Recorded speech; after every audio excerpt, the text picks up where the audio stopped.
Okay. Okay, go. All right. So just like our other coffee chats, this is very informal. I'm going to basically sprint through the bills that we've been working on. Just give you a quick update of where our bills stand, the things, not only bills that we've brought, but other that we've gotten patrons to bring, but also bills that we're working on.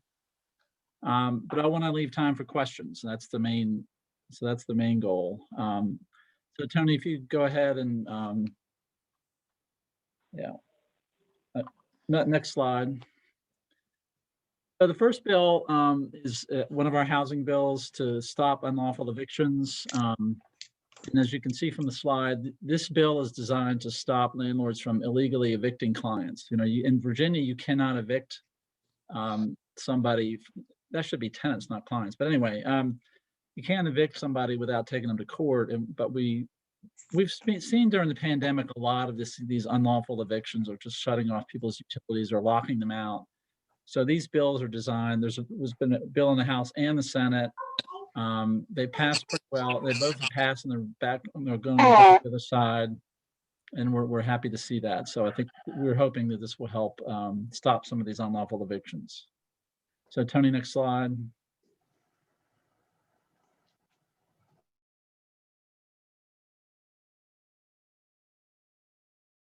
Tony, you muted me, I think. Tony, can you go to the next slide, please? Okay. This next bill also has to do with landlord-tenant law. We're trying to make permanent a policy that passed during the 2020 special session that landlords have to give tenants a 14-day notice. Currently under Virginia, before the special session, it was a 5-day notice. We think this is an extremely important change to the law.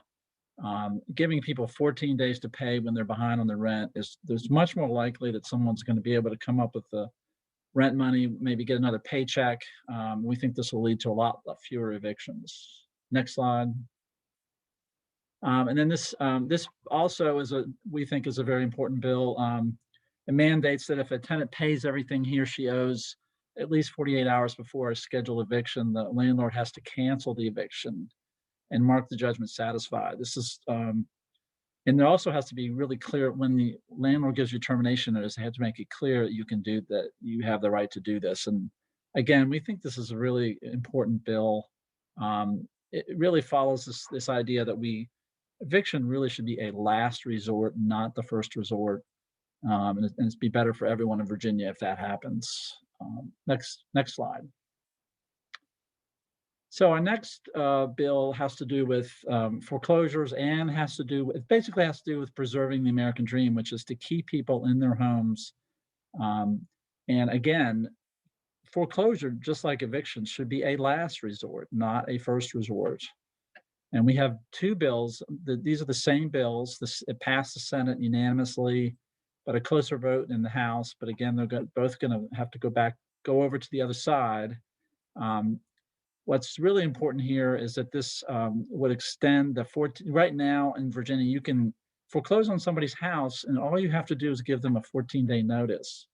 And we're changing that to 60 days. We're also in the bill, we're mandating what has to be in the notice that goes to the homeowner. And basically it's what the notice is going to say is you have the right to you can get legal advice, and you should get advice from a HUD certified housing counselor. And the hope is that a lot of folks who've gotten behind on their mortgage might get some help. There is assistance out there, and they can avoid a foreclosure. And then this bill also contains some information. It also helps to preserve the least cost entry into homeownership, which is manufactured homes. It's kind of an anti-gentrification provision, basically, and particularly in Northern Virginia, we're hearing that there's a lot of push to get rid of manufactured home communities and replace them with other types of housing. And this will make counties and cities put into their plans that they try to preserve this kind of housing, which we think is important. And finally, it makes it a little less likely that a creditor can actually sell a person's home to satisfy a debt. Next slide, Tony. This bill is in Virginia. if you have your wages garnished after a creditor gets a judgment against you, you're entitled to preserve a certain minimum amount of wages. And under the current law, you're entitled to preserve 40 times the federal minimum wage. And for the first time, the state minimum wage is starting in May. It's going to be higher than the federal minimum wage. So this is sort of almost like a technical change to the bill, to the law, so that you can get the advantage of that increase in the state minimum wage. And that will go, that's passed the House 100 to nothing. So that will go over to the Senate now. Next slide. Class actions. We think this is also an extremely important bill. In Virginia, if you want to file a class action lawsuit, you have to have a federal claim and go to federal court. Virginia is one of 2 states, the other one being Mississippi, that don't allow class actions based on a state law claim. And we think it's really important that we allow state law claims. There's a lot of you hear a lot of negative things about class actions lawsuits, but they are actually extremely important for people to get access to justice. And when those of us that in legal aid, we see sometimes that the law is being violated in a global way against a lot of folks. And if people can band together and do a class action lawsuit, then you're much more likely to get the law enforced, and it's better access to justice for people. And that passed on a close vote in the Senate. So that's going to be a bit of a fight in the House. Next slide. There are several bills on Virginia's electric utility system. There are 5 bills that passed the House. They had bipartisan support. There's also a bill creating the percentage of income payment program. This is something that we've championed, so that a person who has low income only has to pay a certain, I think it's 6% of their income towards utility bills. All of these bills are going to have a tough time in the Senate. Next slide. Environmental justice. So there's a bill in the House and a bill in the Senate. I think they're a little bit different, but they're both going to cross over. Basically, it's to try to put the idea of environmental justice into state lawmaking. Environmental justice is basically has kind of a long history, but if you look at how the highways were put through Black neighborhoods, and the Atlantic Pipeline was going to be, they were going to put a compressor station in Union Hill, a Black neighborhood, longtime Black neighborhood in Buchanan County. That's what environmental justice is all about. Next slide. So domestic and sexual violence, the current law requires victims to promptly report crimes within 124 hours after occurrence in order to award a victim funds from the Criminal Injuries Compensation Fund. So this bill would put an exception in there for victims of sexual abuse, and I think that's pretty self-evident why that needs to be done, and pass the House pretty handily. Next bill. This bill has to do with prohibits a person who has been convicted of assault and battery of certain family or household members from purchasing, possessing, or transporting a firearm. We don't really get into the gun wars over at the General Assembly for the most part, but when it comes to domestic violence victims, we do get involved in those bills. Yes. So the next bill is under the domestic and sexual violence. It allows adult protective service workers to ask for protective orders on behalf of incapacitated adults.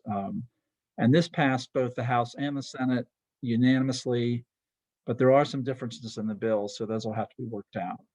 Next slide, Tony. And this has to do with establishing a procedure for victims of sex trafficking to have certain convictions vacated. And I think that's probably pretty self-evident as to why that's needed. Next slide. Under family and child welfare, this bill, which passed the House unanimously, ensures that it's working towards ensuring that children receive health care coverage, requires Division of Child Support Enforcement to determine if the child would qualify for Medicaid or FAMUS. Next slide. This is a Kid First bill. We've worked a lot on these issues. These are foster care issues. It requires local departments of social services and agencies to involved in the development of a child's foster care plan to involve the child's relatives and fictive kin. And if you're like me, you don't know what fictive kin means, and I had to have that explained to me. It basically means somebody who's not related by blood, but is really important in the child's life. Next slide. And this is Senator Mason has a bill that passed the Senate, unanimously creates a state-funded kinship guardianship program to facilitate child placements with relatives who don't have the resources to take on the child, so they need some help. Next slide. And then finally, under our last center, the reinsurance, we consider this a very important bill. This is how this bill, if it passes, it has passed the House, if it passes the Senate, will help help pay for insurance policies for folks that are having policies are too expensive. So it's an important thing that needs to get done so that when we at the Poverty Law Center prefer this over association health plans. There's usually several bills in to try to pass association health plans, but those tend to undermine the market, whereas the reinsurance bill is going to strengthen the healthcare market. Next bill. Excuse me. So another also, and I think we've already talked about this slide, so you can go to the next one, Tony. And then this bill, and there's also budget amendments, have to do with covering COVID-19 services as emergency-only Medicaid services. The budget normally would have normally come out tomorrow, but now they've decided not to do that, and it's going to come out, I think, on Wednesday. Next slide. And under public benefits, this is an important bill that Delegate Helmer is carrying, that's passed the House unanimously. It increases the access to food assistance, and it makes 25,000 Virginia families eligible for food assistance. So we certainly hope this will pass. Next slide.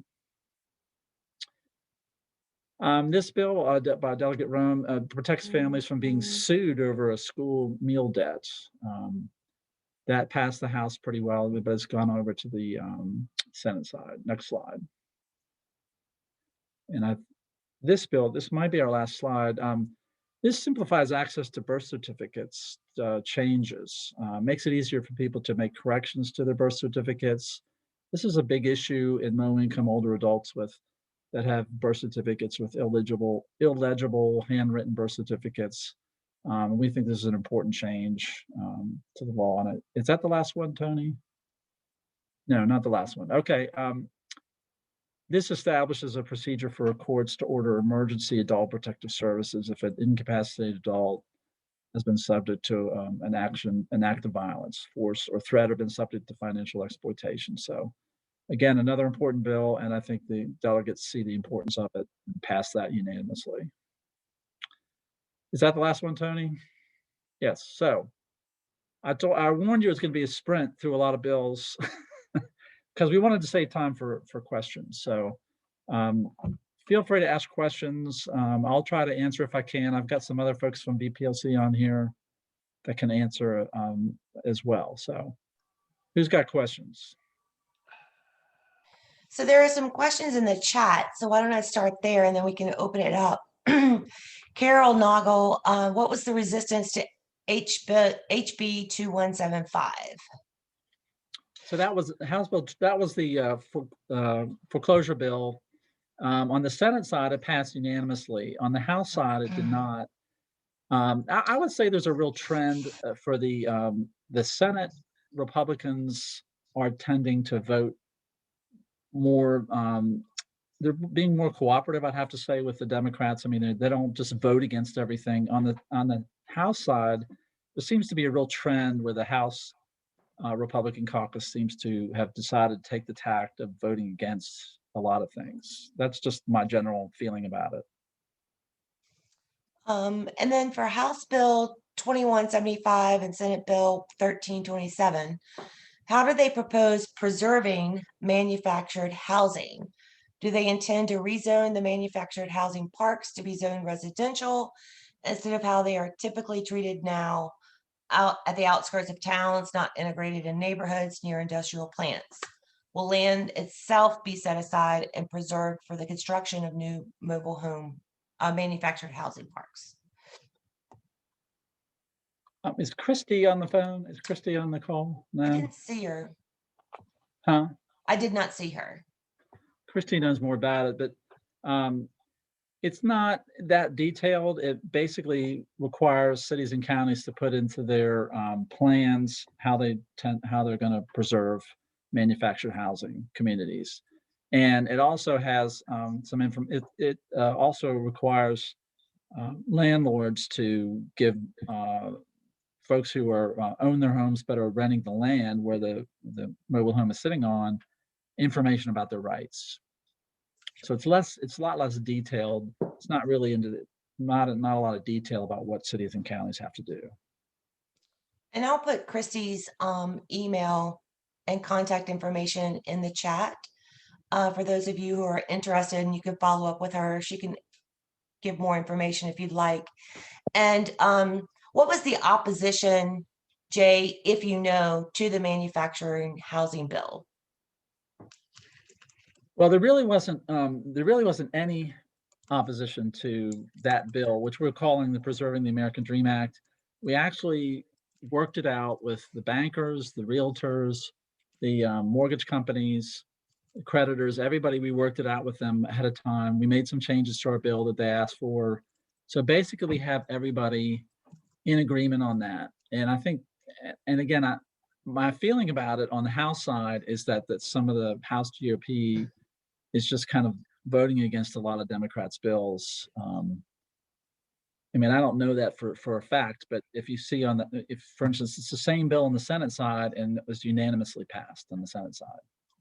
And interestingly, Christy just joined us. So Christy, somebody asked a little bit about the details in the Preserving the American Dream Act bill about the manufactured home parts of it. So I figured you're better to answer that than me. Sure. Sorry, I'm late, everybody. So the Preserving American Dream Act does two things that we think will really help maintain and promote the continued existence and maybe even growth of manufactured housing communities in the Commonwealth. First of all, it requires localities to address manufactured home communities in comprehensive plans that they do beginning July 1st of this year. And so they need to have some kind of statement in there about their manufactured home communities, the condition they're in, what they're doing to improve them, and what, if anything, they're doing to try to create manufactured home subdivisions, which are different in that manufactured home subdivisions actually provide a plot of land with the manufactured home. And so they're fee simple plots of land, just like you would have in stick-built subdivisions, and just another type, probably slightly less affordable than manufactured home parks, but certainly something where, because those manufactured homes will be able to be registered as real estate, they will actually improve in value more. And then the other thing that the Preserving American Dreams Act does in the manufactured home area is it modifies and amends the Manufactured Home Lot Rental Act to require the creation of a statement of rights and responsibilities for people under the Manufactured Home Lot Rental Act. Some of you might recall that this was something that was done under the Virginia Residential Landlord Tenant Act last year in the 2020 regular session. So this takes that same concept, directs the Department of Housing and Community Development to pull the stakeholders together, and there will be a statement of rights and responsibilities that every mobile home park owner will have to give to anyone who is renting a lot there. And one of the things that I really want to get in that statement of rights and responsibilities is information about the potential for residents to come together and purchase their park collectively. This is something that's happened in other states, most notably northeastern states, and Minnesota, actually. and New Mexico to a lesser extent. But it really can help folks build equity and improve the say-so they have in their communities. So we're excited about that. And that was the last question in the chat. So we can open up the floor. Hi, this is Marty. So just a clarification on if the landlord's made whole, the tenant stays. Does that eliminate the once in every 12 months right of redemption, pay and stay? Oh, absolutely. Yeah, that was the main thing that bill did. Everything else was icing on the cake, but we got a lot of good icing. Yeah, absolutely. All right, great. Yeah, just for those of you who don't know, that was already a right in Virginia, but you could only do it once every 12 months, which to us makes no sense. Now you can, as long as the landlord's made whole, it doesn't make sense that we should proceed with an eviction. And just to add, the other really nice thing that does, until this bill, all that landlords had to say to tenants is, I'm accepting your rent with reservation. And then they could get everything that they were owed and still sue them if the tenant had already redeemed once in the past 12 months, still evict them. Now, because of this bill, which is on its way to hopefully passage, the landlord has to include in the termination notice very clear language that explains, like, look, you make a partial payment, I'm still going to evict you. You make a full payment, including all these things, then I can't evict you. And I think that's a big deal too. Well, I see that somebody asked in the chat about Sue Sheila about the 120 hours bill. Can you say something about that? Yeah. Hi, everyone. I'm Sushila. I answered it in the chat, but basically the bill number is HB 1867 by Delaney. And the real issue is that current law only allows that exception that you have to report the crime within 120 hours for minors who are victims of sexual violence. So this bill would take away that exception only for minors and allow it for all sexual violence victims. And then Jay, I actually had a question. What does least cost entry mean? I didn't know what that meant. In what subject are you talking about? Are you talking about with? It was, I think, in the foreclosure section. I don't have access to the slides anymore, but I think it was in the earlier part of your presentation. I think you're probably talking about the Preserving the American Dream Act with reference to manufactured homes. Chris, do you want to take that? No? That's exactly what I was going to say, Jay. Yeah, people need to realize that manufactured homes are a really good source of affordable housing, and they're often people that have lived there for a long time and have nice communities, and everybody knows each other, and so it's somewhat overlooked, I think, as a good source of affordable housing. Yeah, for any of you who live up in Northern Virginia, there is, I'm sure there's more than one, but there's one in particular called Audubon that's on Route 1 that comes to mind. And it's really lovely. Like they have spaced the homes in such a way as to really create just a very nice feel. It has a beautiful community center. I think those residents actually are in the process of potentially forming a resident association because it's a very cohesive community. It is at risk, however. It is definitely at risk because there's at least the word is that a developer is looking to purchase it and get rid of that community to build more lucrative homes. So that's the sort of thing we're hoping to avoid with the provisions dealing with manufactured homes in that law, in that bill.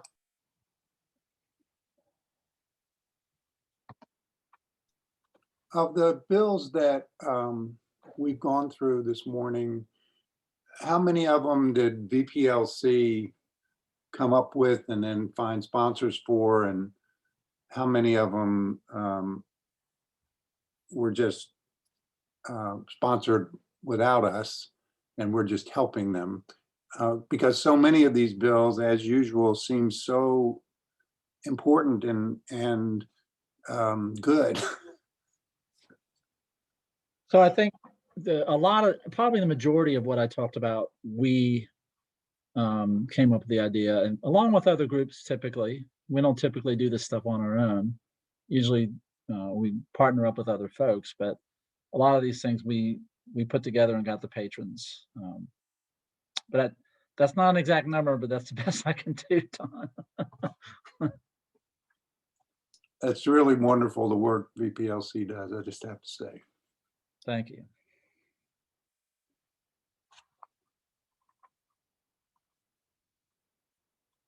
Anybody else have a question?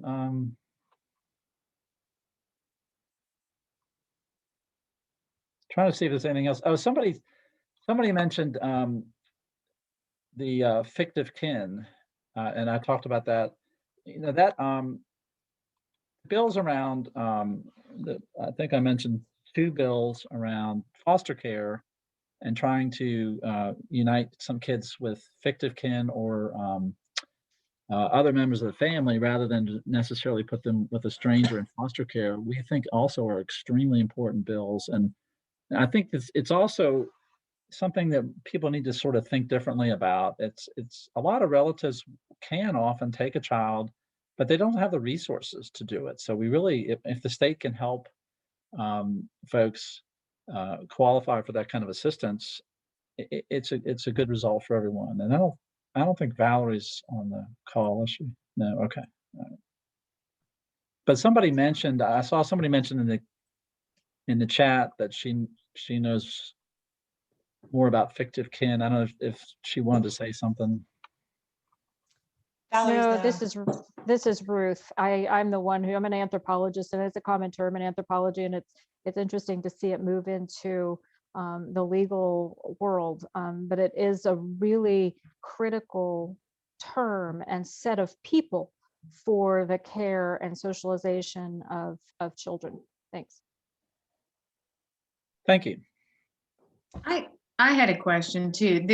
I know, as you said, the VPLC doesn't normally get involved in gun stuff, but the gun bill that's there, I'm just wondering, what was the hole that we're trying to fix there?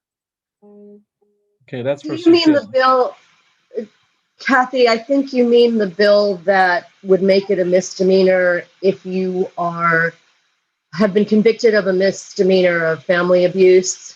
Okay. If you couldn't then after that get a firearm, possess or Okay. transport a.